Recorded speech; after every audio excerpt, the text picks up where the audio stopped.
আমি এখনো চ্যালেঞ্জ দিলাম, যতদিন আছে ততদিন চ্যালেঞ্জ দিয়ে যাচ্ছি। এমন কোন বাপের বেটা জন্ম হয় নাই এই দুইজন ব্যক্তির দলিলকে খণ্ডন করতে পারে। দুইটা হাদিসের দলিল দিব ঈদে মিলাদুন নবী। আমার নিজস্ব কোনো বক্তব্য নয়, কোন পীরের কথা নয়, কোন বুজুর্গের কথা নয়, দুইজন মুস্তাহিদ ইমামের বক্তব্য দিব যারা ঈদে মিলাদুন নবীর দলিল দিয়েছে। এমন কোন মায়ের সন্তান নাই, এমন কোন বাপের বেটা জন্ম হয় নাই এই দুইজন ব্যক্তির দলিলকে খণ্ডন করতে পারে। আমি এখনো চ্যালেঞ্জ দিলাম, যতদিন আছে ততদিন চ্যালেঞ্জ দিয়ে যাচ্ছি। আল আজবিবাতুল মারদিয়া এই কিতাবের 1117 1118 দুইটা পৃষ্ঠা। প্রিয় দর্শক, আপনারা তার তর্জন গর্জন দেখলেন এবং চ্যালেঞ্জের পর চ্যালেঞ্জ দেখলেন। সে বলতে যাচ্ছে কোনো বাপের বেটার যদি সাহস থাকে তাহলে এই দুইজন ব্যক্তির মতামতকে খণ্ডন করে দেখাক। এই দুইজন বলতে সে ইবনে হাজার আল আসকালানী রাহিমাহুল্লাহ হাফেজ জালালউদ্দিন সুয়ুতী রাহিমাহুল্লাহকে বুঝিয়েছেন। তো কেন হাফেজ ইবনে হাজার আসকালানী রাহিমাহুল্লাহ হাফেজ জালালউদ্দিন সুয়ুতী রাহিমাহুল্লাহর বক্তব্যকে খণ্ডন করার কি দরকার আছে? তাদের পরিপূর্ণ বক্তব্যটাকে যদি সঠিকভাবে জনসম্মুখে যদি উপস্থাপন করা হয়, তারা কি বক্তব্য দিয়েছে এটাকে যদি পরিষ্কারভাবে উপস্থাপন করা হয়, তাহলে আর কারোর মনে কোনো ধরনের প্রশ্নই থাকবে না। কিন্তু এই লোকগুলো চরম পর্যায়ের ইলমি খেয়ানত করে শুধুমাত্র তাদের লক্ষ্য এবং উদ্দেশ্য যতটুকু ততটুকুই মানুষদের সামনে বর্ণনা করে, আর বাকিগুলো এগুলো বর্ণনা করে না, যার কারণে জনসাধারণের মাঝে বিভিন্ন ধরনের বিরূপ মন্তব্য থেকে যায়, সন্দেহ থেকে যায়, যার কারণে পরিস্থিতিটা ঘোলাতে হতে থাকে। আপনি বিশ্বাস করবেন আহলুস সুন্নাত ওয়াল জামাতের কেউ নবীজি সাল্লাল্লাহু আলাইহি ওয়াসাল্লামের মিলাদকে এবং এর ফজিলতকে কেউ অস্বীকার করেনি, কিন্তু এই মিলাদুন নবী সাল্লাল্লাহু আলাইহি ওয়াসাল্লামকে কেন্দ্র করে যে সমস্ত বেদাত, খোরাফাত আর যে সমস্ত গ্রহিত কর্মকাণ্ড করা হয় যেগুলোকে ইসলাম সমর্থন করে না, এগুলোর বিরোধিতা আহলুস সুন্নাত ওয়াল জামাতের ইমামরা করে আসছে, ইবনে হাজার আল আসকালানী রাহিমাহুল্লাহ করে আসছে, হাফেজ জালালউদ্দিন সুয়ুতী রাহিমাহুল্লাহ করে আসছেন। কিন্তু দুঃখজনক হলো বাস্তব সত্য, এই লোকগুলো সেই সমস্ত বিষয়গুলোকে তুলে ধরে না। তো প্রিয় দর্শক, আজকে এই যে ইবনে হাজার আল আসকালানী রাহিমাহুল্লাহ তার যে মূল বক্তব্য সে কি দিয়েছে এটা আমি আপনাদের সামনে তুলে ধরবো, আর সে কি কি ইলমি খেয়ানত করেছে সেই বিষয়টাও আমি আপনাদের সামনে তুলে ধরবো। তাহলে বিষয়টা আপনাদের কাছে একেবারে স্পষ্ট হয়ে যাবে যে এই লোকটা যে মানুষদেরকে চ্যালেঞ্জ জানাচ্ছে, তর্জন গর্জন দিচ্ছে, সে শুধুমাত্র কিতাব দেখিয়ে বলছে শুধুমাত্র কিতাব একমাত্র তার কাছেই আছে, পৃথিবীর কারোর কাছে কোনো কিতাব নাই, একমাত্র কিতাব শুধু উনিই পড়ে, আর অন্য কেউ কিতাব কেনার পর্যন্ত ক্ষমতা নাই।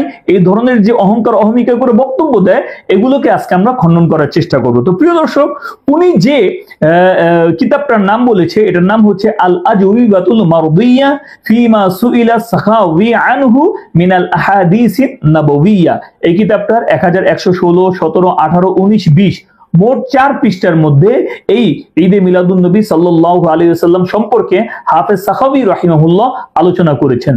সর্বপ্রথম সে যে ইলমি খেয়ানতটা করেছে সেটা হচ্ছে হাফেজ সাখাওয়ি যেভাবে তার লেখাটাকে শুরু করেছেন সেভাবে সে বর্ণনা করেনি। হাফেজ সাখাওয়ি রাহিমাহুল্লাহ কিভাবে তার এই আলোচনাটা শুরু করেছেন আমি আপনাদেরকে দেখাই।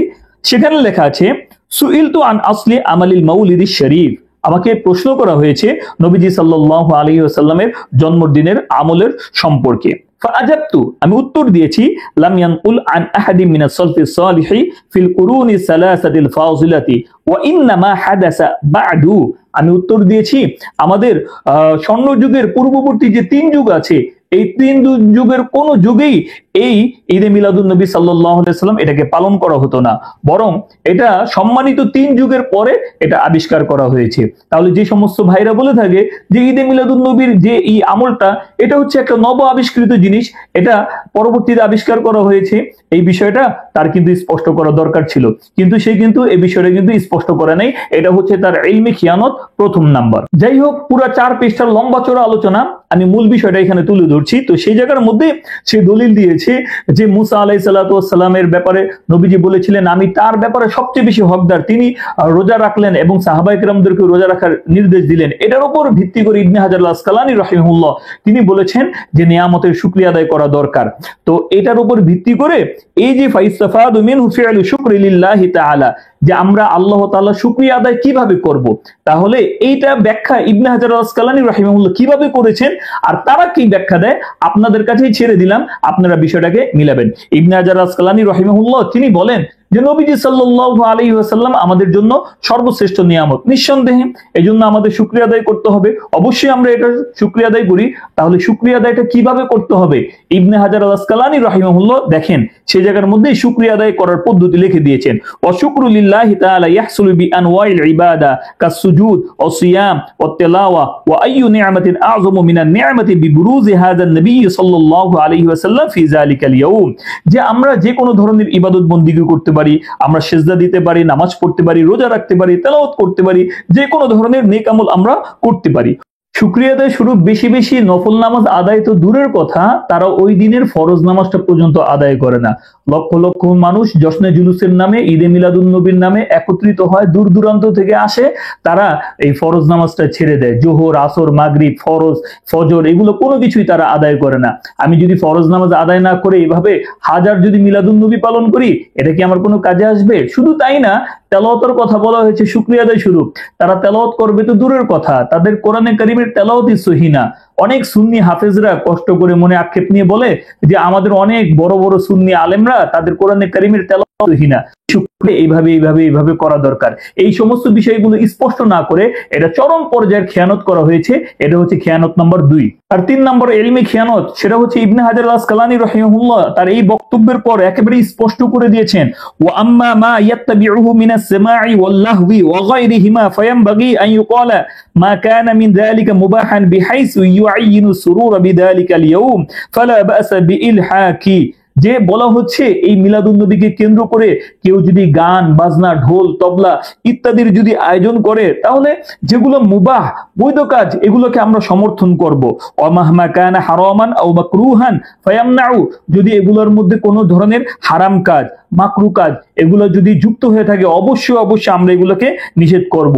এমনকি ইবনে হাজার আল আসকালানী রাহিমাহুল্লাহ তিনি বলেন, ওয়াকাজা মা কানা খিলাফুল আউলা, এমনি ভাবে যদি মিলাদুন নবীর অনুষ্ঠানে কোনো খেলাফে আউলা কাজ পাওয়া যায়, ওই খেলাফে আউলা কাজটার কারণে আমরা এটাকে নিষেধ করব, আমরা এটাকে বারণ করে দিব, আমরা এটাকে বন্ধ করে দিব। কিন্তু দুঃখজনক হলেও বাস্তব সত্য, আমরা দেখতে পাই মিলাদুন নবী এই অনুষ্ঠানকে কেন্দ্র করে এমন ভাবে ডিজে পার্টির আয়োজন করা হয়, জশ্নে জুলুসের আয়োজন করা হয়, এরকম ভাবে ট্রাকের মধ্যে উঠে এই ছেলে মেয়ে সব একসাথে হয়ে তারা ডিজে পার্টির গান বাজনা করতে থাকে, লাফালাফি করতে পারে, ফালাফালি করতে থাকে। তো এই ধরনের কর্মকাণ্ডগুলো করা হয়, যেটাকে আদৌ ইসলাম সমর্থন করে না। ইবনে হাজার আল আসকালানী রাহিমাহুল্লাহ বলেন এগুলাকে একেবারে বন্ধ করতে হবে, নিষেধ করতে হবে। এমনকি খেলাফে আওলা কাজও যদি পাওয়া যায় যেটার দ্বারা শিরক বেদাত বিন্দু পরিমাণ অহাম তৈরি হওয়ার সম্ভাবনা থাকে, ওটাকেও আমাদেরকে ওটার কারণে আমাদেরকে নিষেধ করতে হবে। কিন্তু কোথায় আপনাদের তো এই ধরনের বক্তব্য দিতে শুনি না যে এটা করা যাবে না, এটা করা যাবে না, এটা করা যাবে না।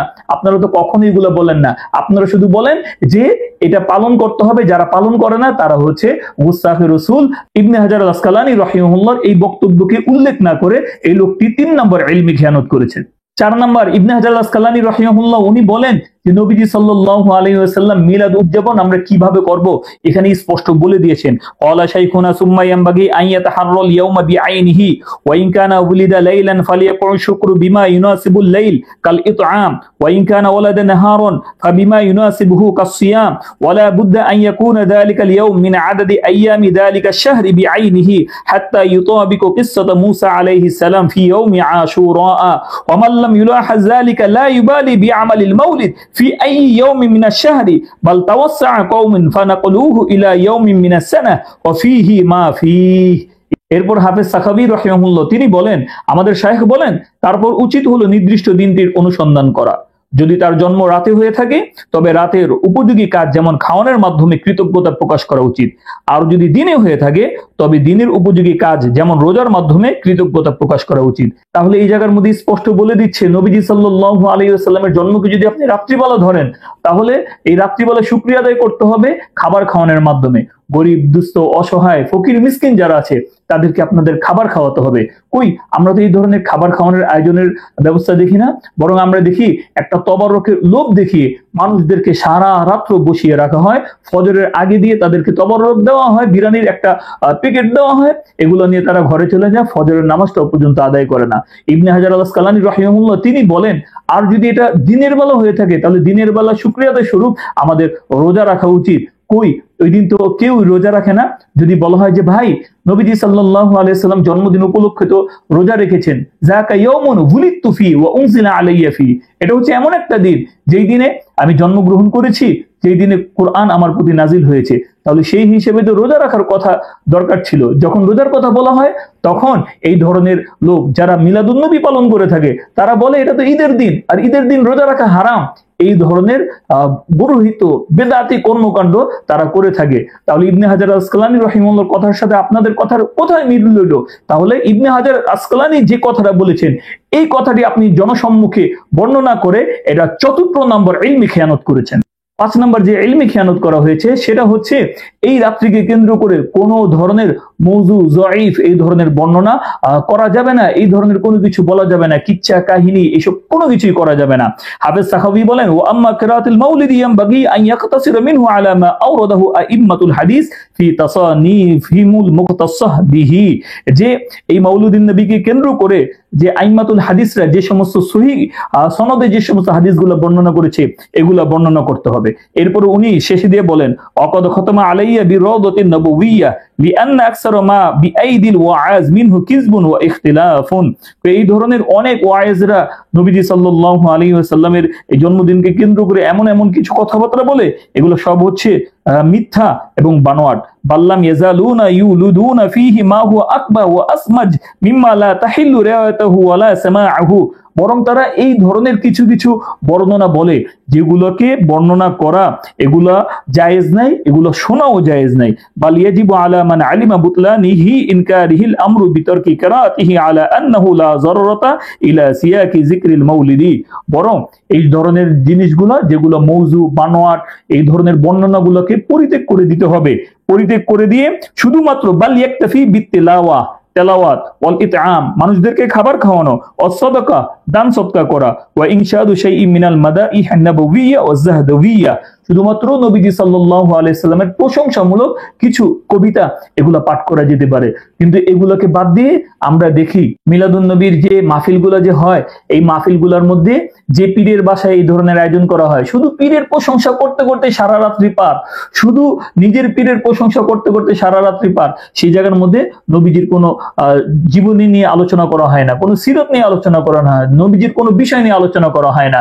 সেই সব জায়গার মধ্যে কালেকশন করা হয়, বিভিন্ন ধরনের অনুষ্ঠানের আয়োজন করা হয়, বিভিন্ন বিষয়গুলোকে করা হয়। তা আসলে এইসব বিষয়গুলোকে কোনোভাবেই সমর্থন করে না। যদি আপনি করতেই যান তাহলে আপনাকে তেলাওয়াত করতে হবে, নবীজির প্রশংসা করতে হবে, মানুষদেরকে খাবার খাওয়াতে হবে, দান সদকা করতে হবে। এর বাইরে আপনি অন্য কোনো কিছু করতে পারবেন না। তাহলে এই সমস্ত জিনিসগুলো আপনি উল্লেখ না করে ইলমি খিয়ানত করা হয়েছে। এটা হচ্ছে ৫ নম্বর ইলমি খিয়ানত। তো প্রিয় দর্শক, এইভাবে যদি বলতে যাই তাহলে আরো অনেক ইলমি খিয়ানতের কথাবার্তা বলা যাবে। বরং ওই জায়গার মধ্যে হাফেজ সাখাওয়ী কোন কোন ইমামরা বলেছে যে মাউলিদুন নবী মিলাদুন নবী সম্পর্কে যে এগুলা করা যাবে না তাদের নামগুলো কিন্তু উল্লেখ আছে, সে কিন্তু এগুলাও কিন্তু আলোচনা করে নেই। তাহলে এক কথায় বলতে গেলে যদি ইবনে হাজার আসকালানী রাহিমাহুল্লাহ যে পদ্ধতিতে বর্ণনা করেছেন, হাফেজ জালালউদ্দিন সুয়ুতী যে পদ্ধতিতে বর্ণনা করেছেন সেই পদ্ধতিতে সকলেই যদি পালন করে তাহলে এটা নিয়ে কারো কোনো এশকাল থাকবে না। কিন্তু যখনই আপনি তাদের কথা দলিল হিসেবে পেশ করে কাজ করবেন ভণ্ডদের মতো, কাজ করবেন গোমরা লোকদের মতো, বেদাতীদের মধ্যে, তাহলে এটাকে ইসলাম আদৌ সমর্থন করবে না। তা প্রিয় দর্শক, আশা করি এই লোকটার চ্যালেঞ্জের যে আসল স্বরূপ ছিল আপনাদের সামনে একেবারে প্রকাশিত এবং উন্মোচন হয়ে গেছে। আল্লাহ তাআলা আমাদের সকলকে এই ধরনের বেদাতি কর্মকাণ্ড থেকে বিরত থাকার তৌফিক দান করুক। আশা করি ভিডিওটি আপনাদের কাছে ভালো লেগেছে। যদি ভালো লেগে থাকে তাহলে অবশ্যই লাইক কমেন্ট শেয়ার করে অনুরোধ রইল। আপনাদের যদি কোনো মতামত থাকে তাহলে কমেন্টে আমাকে জানাতে পারেন।